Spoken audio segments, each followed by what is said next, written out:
ओ सभी को नमस्ते। आइए सभी लोग एक बार गायत्री मंत्र का पाठ करेंगे, मन को सावधान। ओम भूर्भुवः स्वः तत्सवितुर्वरेण्यं भर्गो देवस्य धीमहि धियो यो नः प्रचोदयात्। ॐ शन्नो मित्रः शं वरुणः शं नो भवद्वर्यमा शन्न इन्द्रो बृहस्पतिः शं नो विष्णुरुक्रमः। नमो ब्रह्मणे नमस्ते वायो त्वमेव प्रत्यक्षं ब्रह्मासि त्वामेव प्रत्यक्षं ब्रह्म वदिष्यामि ऋतं वदिष्यामि सत्यं वदिष्यामि तन्मामवतु तद्वक्तारमवतु अवतु मामवतु वक्तारम् अवतु मामवतु वक्तारम्। ओम शांति शांति शांति। पूज्यपाद स्वामी जी महाराज, आदरणीय प्रधान जी, पूज्य आचार्य जी, वंदनीय मातृशक्ति, धर्म प्रेमी सज्जनों, प्यारे बच्चों, पिछले 3 सत्र में मैंने महर्षि दयानंद का जो आध्यात्मिक चिंतन है उसके विषय में चर्चा की।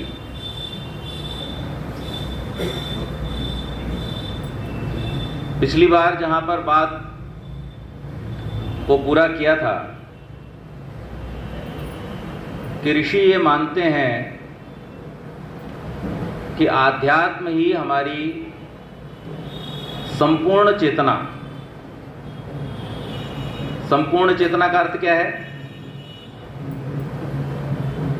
हम कौन है, जड़ या चेतन? पर कितने लोग चेतन हैं? एक तो हमारे समाज के बड़े सहयोगी हैं चेतन स्वरूप जी, एक तो वो चेतन है।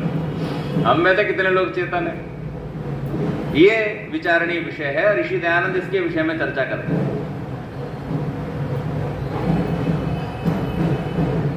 घोड़ा, गधा, बंदर सब चेतन है, सब में चेतना है। तो 2 तरह के पदार्थ इस संसार में हैं और तीसरा पदार्थ स्वयं परमेश्वर है। कई बार हमारी जब चर्चा हो रही होती है कुछ आध्यात्मिक जिज्ञासु लोगों में, तो लोग ये प्रश्न करते हैं, पंडित जी आप कहते हो परमेश्वर पदार्थ है, तो परमेश्वर कहाँ पदार्थ है? मैंने कहा इसके लिए आपको पदार्थ शब्द का अर्थ समझना पड़ेगा। आप कुतर्क करेंगे तो कुछ समझ में नहीं आएगा। अगर आप समझ करके समझेंगे तो आपको समझ में आ जाएगा। हमारे ऋषियों की परंपरा क्या रही है? आप सबने उपनिषद की कहानी अनेक बार सुनी होगी कि जब कुछ जिज्ञासु शिष्य ज्ञान प्राप्ति के उद्देश्य से ऋषि के पास गए तो उन्होंने क्या कहा? जाओ 1 वर्ष तप करके आओ। फिर 1 वर्ष बाद गए, फिर 1 वर्ष तप करके आओ। फिर 1 वर्ष बाद गए, फिर 1 वर्ष तप करके आओ। 3 वर्ष तक तप कराया, तब तो उन्होंने उन्हें प्रश्न करने योग्य माना। तो हमारे यहां प्रश्न करना भी अयोग्यों का काम नहीं है। और अगर ऋषियों की भाषा में कह दूं तो प्रश्न वही कर सकता है जिसके पास उसका उत्तर आ गया है। जिसके पास उत्तर नहीं है वो प्रश्न नहीं कर सकता। प्रश्न पैदा ही वहां होता है जहां पर, उदाहरण दूं, आपने तो अध्यापन किया है, पिताजी अध्यापक रहे, और भी यहां पे अध्यापक बैठे, भाई साहब अभी कविता पाठ के करके गए। पुस्तक में प्रश्न पहले होते हैं या उत्तर?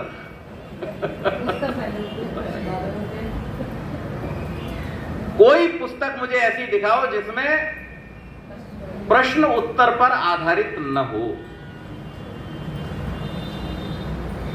समाधान पहले है, प्रश्न बाद में। और इसलिए मेरा ऋषि कहता है कि पहले तुम उत्तर पर विचार करके आओ, तब प्रश्न करो।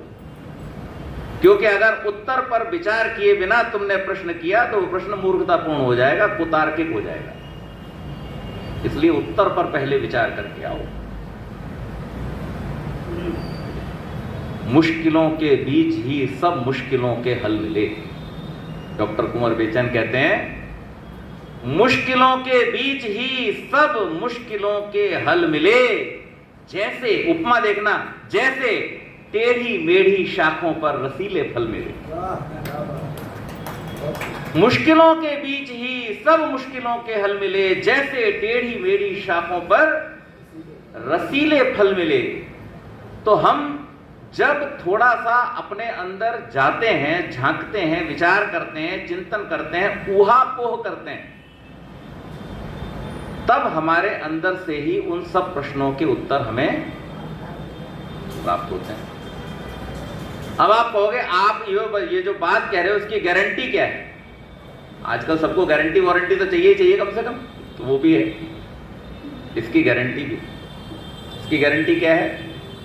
इसकी गारंटी है जिन 6 मंत्रों को ऋषि ने रोज रात को बोलने के लिए कहा है, पूरी गारंटी दी है, पूरी। क्या कह रहा है मंत्र? ये नेदम भूतम भुवनम भविष्यत परिगृहीतम अमृतेन सर्वम, सर्वम, छोटा मोटा नहीं, सर्वम इधर ही है, अंदर ही है। यस्मिन ऋचः साम यजुंषि यस्मिन प्रतिष्ठिता रथना भाविवारा, यही है। और ये केवल इतना ही नहीं है, तुम्हारा मार्गदर्शन भी है। सुषारथ रक्ष्वा निवन मनुष्यान्ने नीयते, ये ते शतम वरुण ये सहस्र, ये नेदम भूतम भुवनम भविष्यत परिगृहीतम अमृतेन सर्वम। और फिर आगे क्या कहा? ये न कर्माण्य पसो मनीषिणो, सामान्य व्यक्ति नहीं, मनीषी लोग। कितने सुंदर मंत्र ऋषि ने हमको रोज की गारंटी में दे दिए कि रोज रात को सोने से पहले इस गारंटी को पढ़ लो, गारंटी पेपर पढ़ लो कि तुम जो ये सारा दिन जो भागदौड़ कर करके आए हो,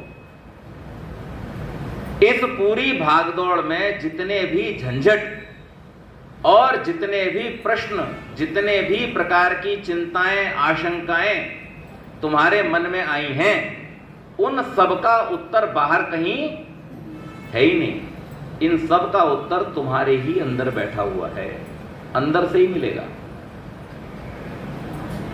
लेकिन हम इस बात को बहुत हल्के में लेकर केवल एक मैकेनिकल फॉर्म में कैसेट बजाते रहते हैं। कैसेट होती है ना, रोज अलार्म लगा दो हमारे फोन में, जगने उठने सोने के लिए अलार्म लगे होते हैं, तो वो क्या करेगा, अपने टाइम पे वो अलार्म बज जाएगा। ऐसे हम भी अलार्म की तरह इन मंत्रों को दोहराते रहे। ऋषि क्या कह रहा है? डूबो, चिंतन करो, विचार करो, अंदर जाओ।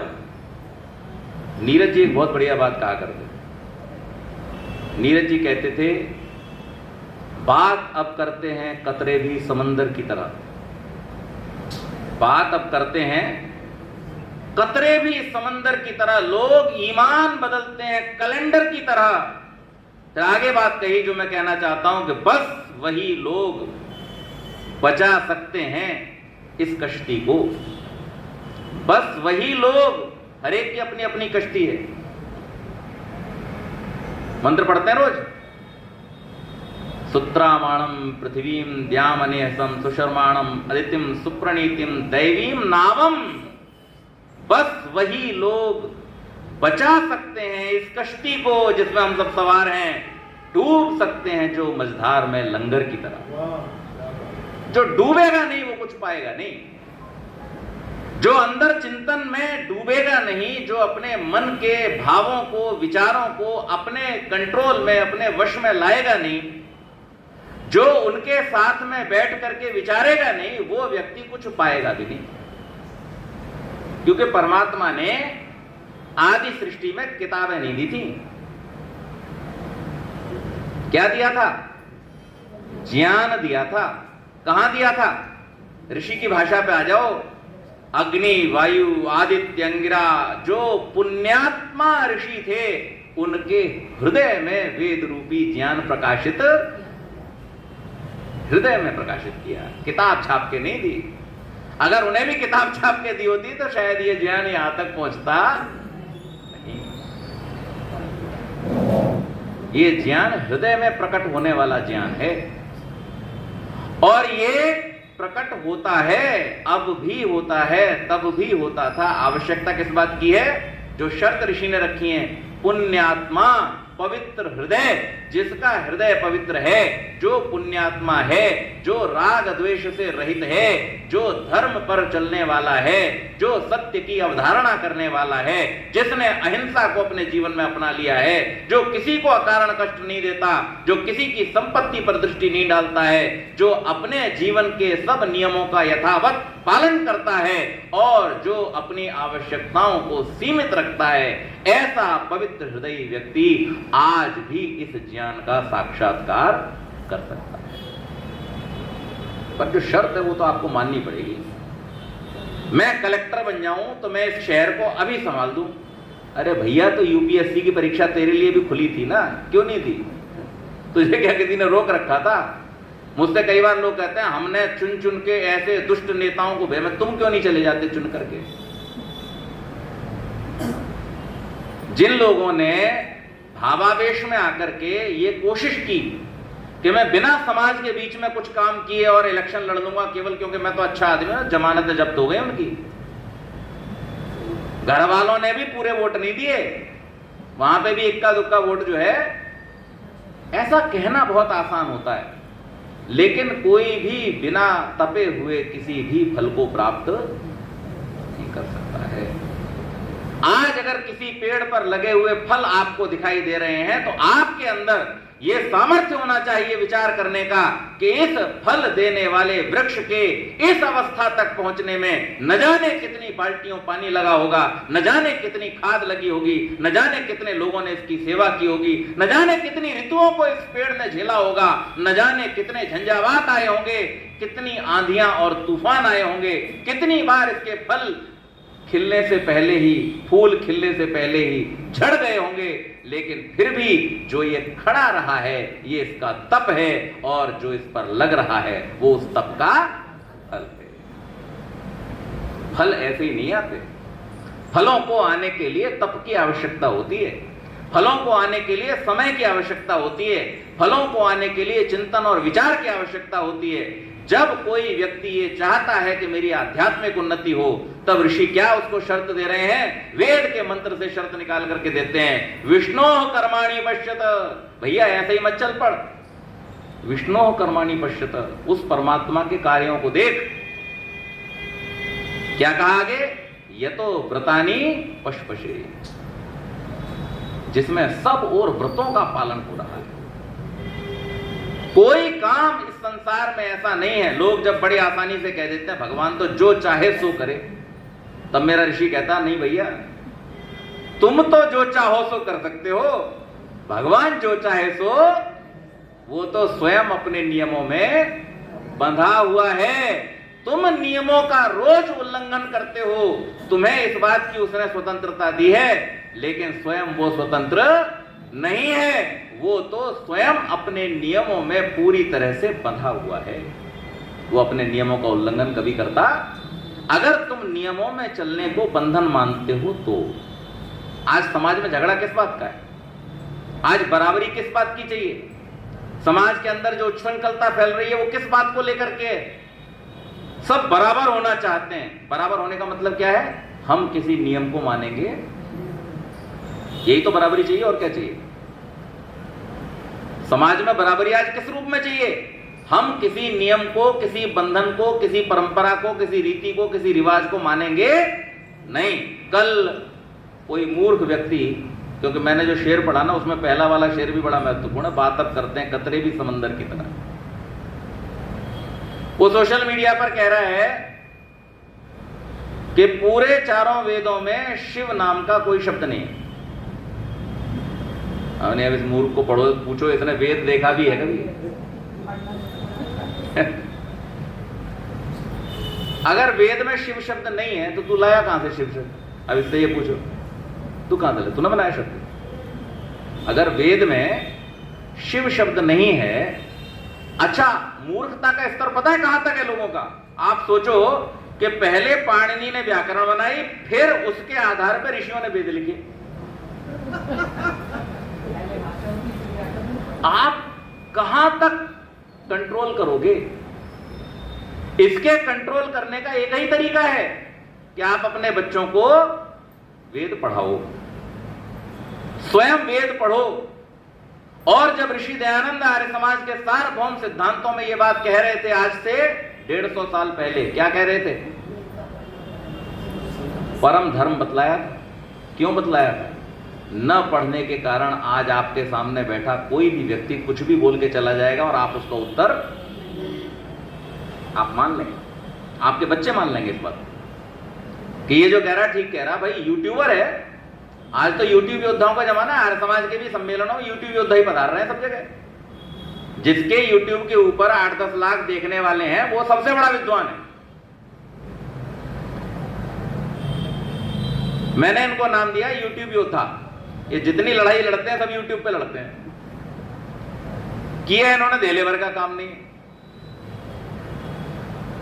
तो वो व्यक्ति कह रहा है कि शिव नाम का कोई शब्द वेद में,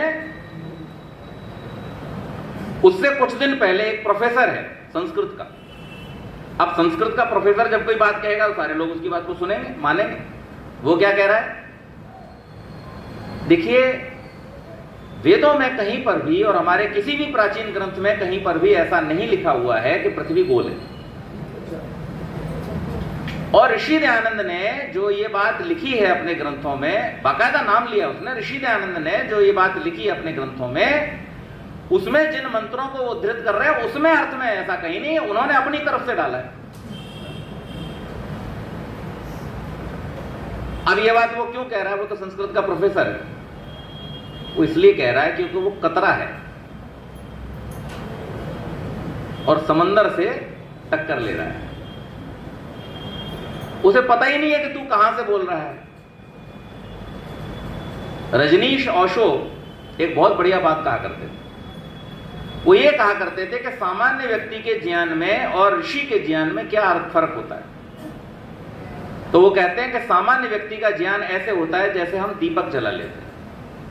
तो दीपक जलाते हैं, हमें 4 कदम दिखाई देता, उसके बाद में फिर अंधेरा, फिर जब 4 कदम आगे पहुंचेंगे तब 4 कदम आगे का फिर दिखाई देगा, उसके बाद फिर अंधेरा। लेकिन जो ऋषि का ज्ञान होता है वो ऐसा होता है जैसे आकाश में बिजली चमकती है।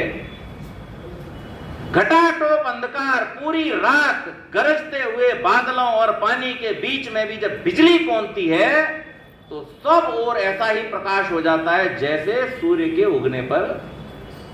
बोले ऋषि का ज्ञान ऐसा होता है। अब ये दिया लेके चलने वाला कोई आदमी अगर ऋषि के ज्ञान पर कमेंट करे तो ये बात बड़ी हास्यास्पद लगती है। तो ऋषि दयानंद कह रहे हैं कि परमात्मा तो सर्वथा अपने नियमों के अनुसार ही इस सृष्टि का संचालन करता है, उसके नियमों में कहीं कोई कमी व्यवधान नहीं आता। जैसे अभी पिताजी कह रहे थे कि उल्लू को दिखाई नहीं दे रहा, तेरी चमक में कोई कमी नहीं सूरज, तेरी चमक में कोई कमी नहीं सूरज, मैं खुद वहां हूं जहां रोशनी नहीं आती।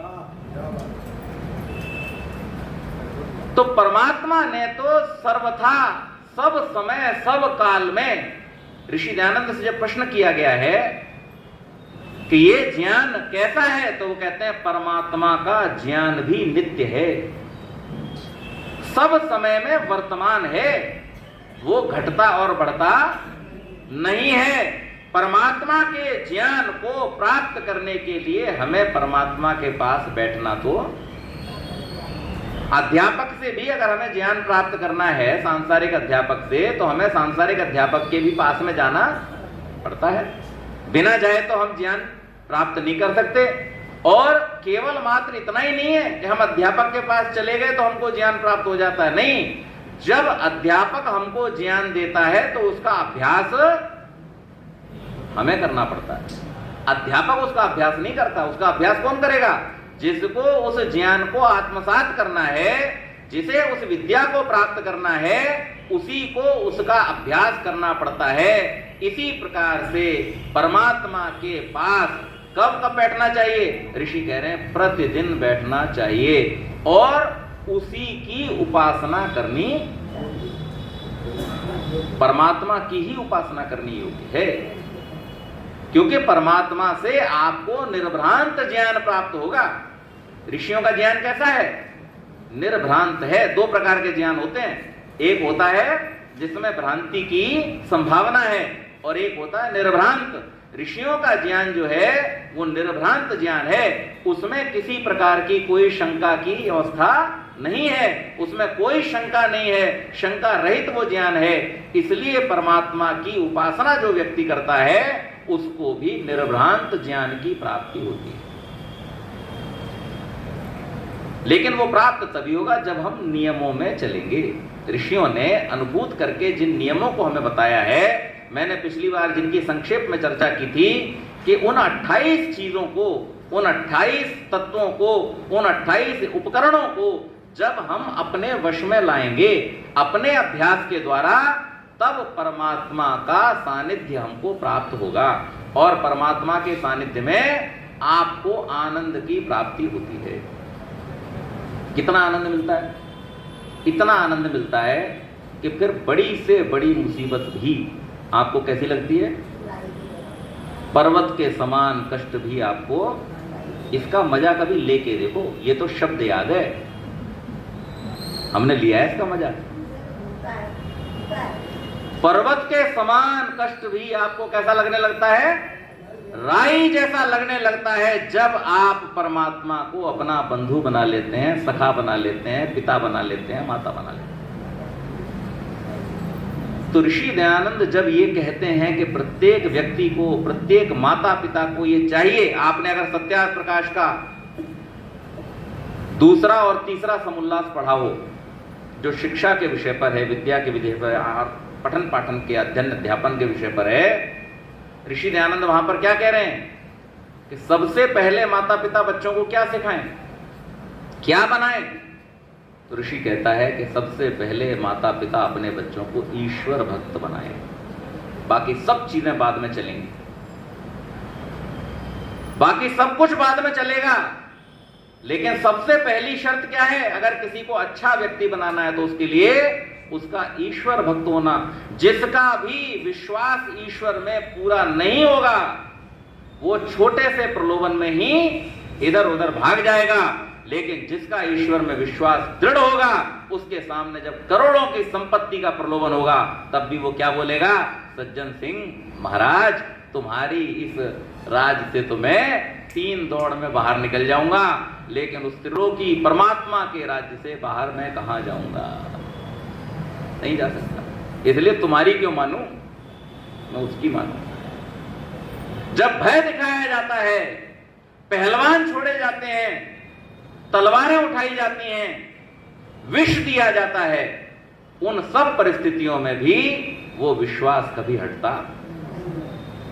और केवल मात्र इतना ही नहीं, ये विश्वास इतना बड़ा होता है, इतना बड़ा होता है कि इसका एक प्रभाव दूसरों पर छूटता है और उस प्रभाव के सत्संग मात्र से लोग अपने बाकी सब कामों को छोड़ करके केवल मात्र उसी मार्ग पर चल पड़ते हैं जहां पर वो ले जाना चाहता है।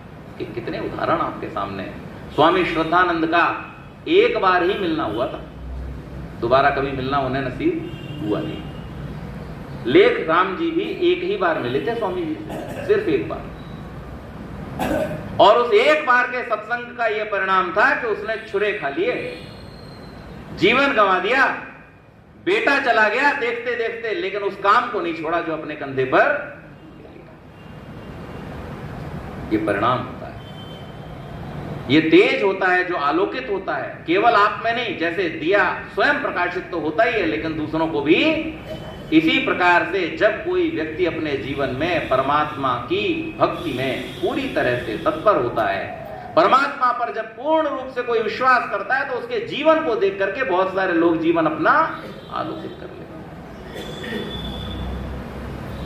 उठो तो ऐसे उठो, फक्र हो बुलंदी को। उठो तो ऐसे उठो, उठना है ना आपको जीवन में, तो कैसे उठो कि बुलंदी भी आप पर फक्र करे। उठो तो ऐसे उठो, फक्र हो बुलंदी को, और झुको तो ऐसे झुको बंदगी भी नाज करे। झुको तो ऐसे झुको बंदगी भी नाज करे। ऋषि दयानंद के व्यक्तित्व को जब हम देखते हैं तो हमें ये सब कुछ एक ही व्यक्ति के अंदर दिखाई देता है।